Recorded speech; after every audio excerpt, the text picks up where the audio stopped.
Guys Reliance power limited के कल के वीडियो में हमने मार्केट का एक बहुत इंपॉर्टेंट कॉन्सेप्ट सीखा था, अडेप्टेबिलिटी। कि शॉर्ट टर्म हो या फिर लॉन्ग टर्म हो, आप किस तरह से अपने आप को अडेप्ट करते हो कंपनी की सिचुएशंस के अकॉर्डिंग और मार्केट की सिचुएशंस के अकॉर्डिंग, यानी कि सेक्टर। ठीक है, तो इसके बारे में हमने कल के दिन डिस्कस किया था।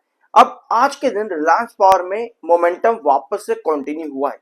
वेराज इसके पहले की अगर आप दो सेशंस देखोगे तो वो मोमेंटम सिर्फ और सिर्फ चार्ट बेस पर था। लेकिन आज क्या कोई खबर है रिलायंस पावर से रिलेटेड या सेक्टर से रिलेटेड? तो समझते हैं यहाँ पर क्या हुआ है आज रिलायंस पावर में। सब्सक्राइब जरूर करना अगर पहली बार आए हो तो। I am NISM 7 certified. शुरू करते हैं आपका रिलायंस पावर लिमिटेड। आज के दिन इंडिया के पावर सेक्टर से रिलेटेड ना एक खबर है। ठीक है, ऑल दो ये अपडेट्स आपको कल लगभग दोपहर से देखने को मिल रही है जेफरीज की तरफ से। जेफरीज एक रिपोर्ट लेकर के आते हैं इंडिया के मॉनसून को लेकर के। इनका कहना है कि इस बार का जो मॉनसून रहेगा 2026 का, इसके ऊपर एल नीनो इफेक्ट जो कि इंडिया के मॉनसून सीजन को बहुत ज्यादा अफेक्ट करता है, उसका इंपैक्ट ज्यादा देखने को मिलेगा। यानी कि इस बार आपको मॉनसून सीजन डेफिसिट में जाता देखने को मिल सकता है। तो इलेक्ट्रिसिटी सप्लाई और डिमांड जो होगी ना इस बार, वो और भी ज्यादा होने वाली है। ये कहा है जेफरीज ने, जिसका इंपैक्ट इंडिया की पावर कंजम्पशन या फिर पावर प्रोवाइडिंग कंपनीज के ऊपर पॉजिटिव देखने को मिल सकता है और इनके रिवेन्यूज भी जंप कर सकते हैं। ऑल्दो इनकी इस रिपोर्ट में कई सारी कंपनीज के नाम है। आज मैंने अडानी पावर में भी इस रिपोर्ट को डिस्कस किया है, सुजलॉन एनर्जी में भी इस रिपोर्ट को डिस्कस किया है, और ये रिलायंस पावर के लिए भी, क्योंकि वो भी इसी सेक्टर की कंपनी है। तो इन सब पर आपको इस रिपोर्ट का आज के दिन इंपैक्ट देखने को मिल रहा है। क्या इसके अलावा और कोई खबर है? नहीं, कोई अनिल अंबानी से रिलेटेड खबर नहीं है, ना ही कोई ईडी, ना ही कोई कोर्ट, ना ही किसी बैंक से रिलेटेड कोई खबर रिलायंस पावर में है, और ना ही कंपनी में सेबी ने फोरेंसिक रिपोर्ट सबमिट करी है। तो कोई अपडेट नहीं है इसके अलावा रिलायंस पावर से रिलेटेड। लेकिन इस एक खबर ने आज जेपी पावर, सुजलॉन, रतन इंडिया पावर, अडानी पावर, सभी पावर सेक्टर कंपनी मेजॉरिटी में एक पॉजिटिव इंपैक्ट दिया है। टेक्निकली आरएसआई बुलिश है, 28.5 का आरएसआई है, 32 का आपका एमएफआई है जो कि न्यूट्रल है। अब आते हैं एक बार आपके होल्डिंग पैटर्न के ऊपर। इसके बाद में इस वीडियो में हम रिलायंस इंफ्रास्ट्रक्चर के बारे में बात करेंगे, तो वीडियो को एंड तक देखना। अगर आप रिलायंस इंफ्रा में भी इन्वेस्टेड हो तो आपके लिए थोड़ा सा यहाँ पर मोमेंटम बिगड़ता देखने को मिल रहा है, समझते हैं यहाँ पर। और हाँ, अपडेट कुछ भी नहीं है अनिल अंबानी या कंपनी से रिलेटेड। इसका मतलब ये है कि आज की जो मोमेंटम है वो रिलायंस इंफ्रा पर इसलिए नहीं पड़ी क्योंकि कंपनी एज अ होल कोई अपडेट इन पर नहीं है, सिर्फ और सिर्फ सेक्टोरल अपडेट आज के दिन थी। तो यह है रिलायंस पावर लिमिटेड का म्यूचुअल फंड्स होल्डिंग पैटर्न। फरवरी 2026 में कुछ म्यूचुअल फंड्स ने एवरेजेस किए हैं, वेराज नए म्यूचुअल फंड्स कोई भी यहां पर नहीं आते देखने को मिल रहे, सभी के सभी एग्जिस्टिंग थे। निपॉन इंडिया निफ्टी, इन्होंने 5% होल्डिंग ऐड करी है अपनी, अराउंड 2,31,955 शेयर इन्होंने खरीदे हैं। एचडीएफसी निफ्टी, इन्होंने 4% होल्डिंग ऐड करी है, लगभग 1,06,000 के आसपास शेयर। आईसीआईसीआई निफ्टी, इन्होंने 6.97% क्वांटिटी ऐड करी है, 58,000 शेयर्स इन्होंने ऐड किए हैं। ग्रो बीएससी ने 14% और 44,000 क्वांटिटी। तो इस तरह से आपको म्यूचुअल फंड्स देखने को मिल रहे हैं, कोई भी नया म्यूचुअल फंड ऐड नहीं हुआ है, सभी ने ही अपने एग्जिस्टिंग शेयर होल्डिंग पैटर्न में कहीं ना कहीं एवरेजेस करने की कोशिश करी है। ऑल्दो थोड़ी बहुत सेलिंग भी देखने को मिली फरवरी में। निपॉन इंडिया निफ्टी, इन्होंने 5,800 शेयर सेल करे, टाटा निफ्टी ने 1,500 शेयर सेल किए हैं। तो ओवरऑल 7,30,745 शेयर फरवरी के महीने में खरीदे गए हैं म्यूचुअल फंड्स की तरफ से। ठीक है, अब रिलायंस इंफ्रा पर भी आएंगे। पहले हम ना रिलायंस पावर का चार्ट देखते हैं, उसके बाद रिलायंस इंफ्रा पर आएंगे। अगर आप वीडियो में यहां तक आए हो, एक प्यारा सा सब्सक्राइब जरूर करना। और अगर आपकी कोई पर्सनल क्वेरी है और आप मुझसे कुछ पूछना चाहते हो पर्सनली, तो आप मेरा लाइव सेशन ज्वाइन कर सकते हो, जो कि आपके साथ होगा पर्सनल, मी एंड यू। ठीक है, इसकी डिटेल्स मेरे टेलीग्राम ग्रुप पर आपको मिल जाएंगी। अगर आप पर्सनली चाहते हो तो मुझे व्हाट्सएप पे मैसेज कर सकते हो। और ये एक नया ऑफर मैंने आप लोगों के लिए निकाला है, डिटेल्स आपको मिल जाएंगी अगर आप मैसेज करते हो तो। ठीक है, ये है रिलायंस पावर लिमिटेड का चार्ट। आपको एक चीज तो मालूम होगी जो हम डिस्कस कर रहे थे कभी पिछले वीडियोस के अंदर, कि रिलायंस पावर लिमिटेड इस समय अपने फाइनल बेस के पास में है। अगर आप इसका बेस ट्रेंड देखोगे 22 और 23 के बीच में, इसके नीचे कोई भी दूर दूर तक बेस लाइन नहीं है। नेक्स्ट बेस लाइन लगभग अगर हम क्रूशियल की बात करें तो वो 18 के पास नजर आती है। वेरस कल के वीडियोस में मैंने आपको पूरा डाउन ट्रेंड भी बताया कि अगर गिरता है तो कहां कहां तक गिरेगा। इस वीडियो में भी हम ये देखेंगे कि अगर बढ़ता है तो कहां कहां तक बढ़ सकता है। पहले एक बार शॉर्ट टर्म पर आओ। ठीक है, अभी तक रिलायंस पावर लिमिटेड में पिछले 3 सेशन जो थे, एक ये वाला सेशन यानी मंडे का, ट्यूसडे और वेडनेसडे, ये तीनों session particularly technical point of view पे थे। आपको पता है ये वेट एंड वॉच कैंडल बनती है, ठीक है, उसके बाद आपका एक बाइंग कैंडल आता है और फिर तीसरे सेशन में सेलिंग आती है। वही चीज कैरी फॉरवर्ड करी एग्जैक्ट रिलायंस पावर लिमिटेड के अंदर, ठीक है। 23.90 ये इस समय काफी इंपॉर्टेंट रिजेक्शन है रिलायंस पावर के अंदर। तो कल का सेशन भी लगभग इसके पास आया, आज का सेशन 24 के ऊपर गया, लेकिन सेलिंग वहां से ज्यादा आपके पास में आई है, तो 23.66 के पास क्लोजिंग है। ऑल्दो आज की कैंडल जो है कंसोलिडेटेड कैंडल करके क्लोज हुई है। आपको पता है यहाँ पर क्या चाहिए होगा, आपको एक छोटी सी कैंडल चाहिए।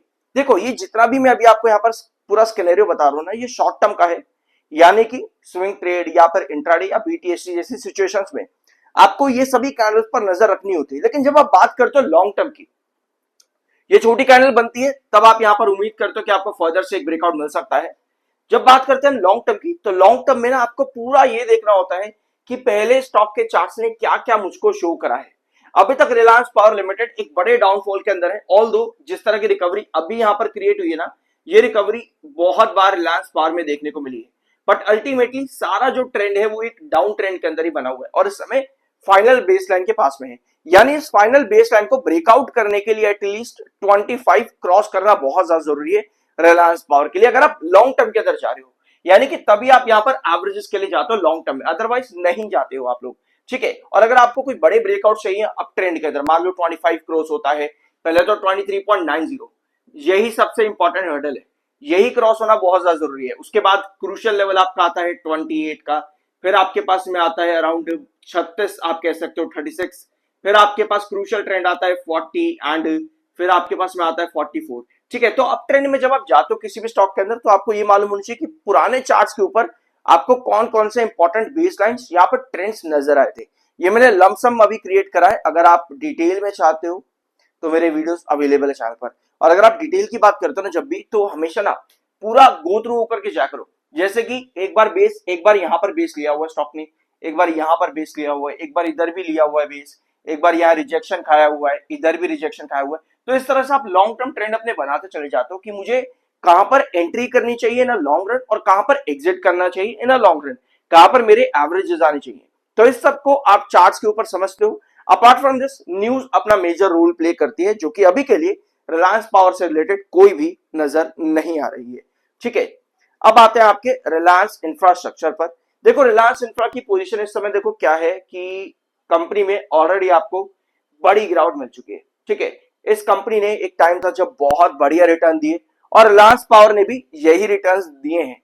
दोनों ही शेयर्स की हालत 2020 में बहुत खराब थी, ठीक है। उसके बाद 2025 तक दोनों कंपनीज ने ताबड़तोड़ रिटर्न दिए, लेकिन अभी दोनों कंपनीज में आपको एक ही तरफा डाउन ट्रेंड देखने को मिल रहा है। दोनों में कोई बड़ा चेंज नहीं है, प्राइसेस का चेंज है, बट गिरावट दोनों में एक जैसी ही देखने को मिल रही है। अब इतने बड़े स्टीप फॉल के बाद में आपको यह देखना है कि क्या ये कंपनी वापस से यहां पर जा सकती है।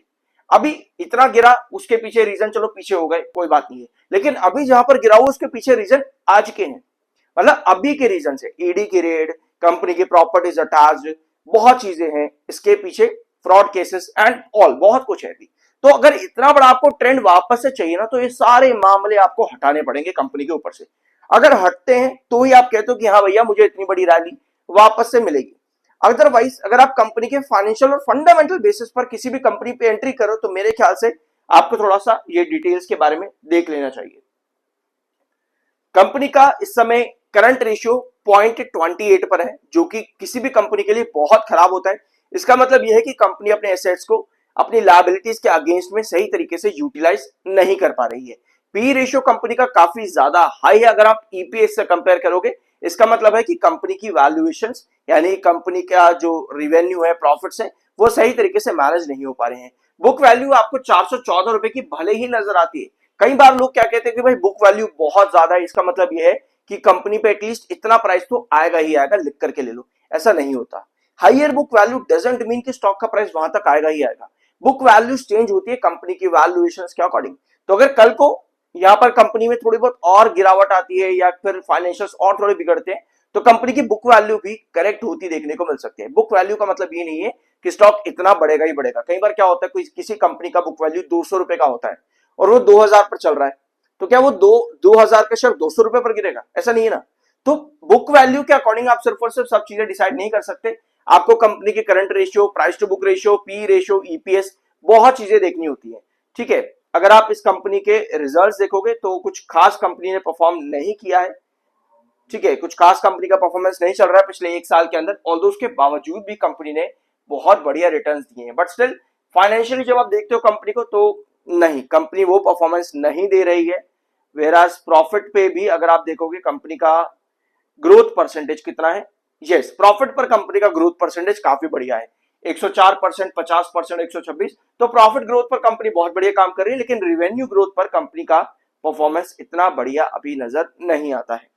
इसके अलावा और कुछ है कि कंपनी में एफआईएस की सेलिंग लगातार बनी हुई है, 5.72% पर एफआईएस गिर चुके हैं, पिछले 4 क्वार्टर में लगातार एफआईएस सेलिंग कर रहे हैं, डीआईएस भी लगातार सेल कर रहे हैं, वेराज पब्लिक लगातार खरीदती गई है इस कंपनी के अंदर, 69% से पब्लिक के पास 74% की होल्डिंग हो चुकी है। और अगर आप इसमें यस, प्रमोटर ने थोड़ी बहुत खरीदारी करी थी एक बार जून 2025 में, और उसके बाद से एफआईएस और डीआईएस ने लगातार सेल किया हुआ है। ठीक है, तो ये है रिलायंस पावर और रिलायंस इंफ्रास्ट्रक्चर। आई होप कि इस वीडियो में आपको कुछ नया जानने को मिला हो, तो एक प्यारा सा सब्सक्राइब जरूर करना। मिलता अगले वीडियो में, और आज के बाकी की वीडियो देखना मत भूलना।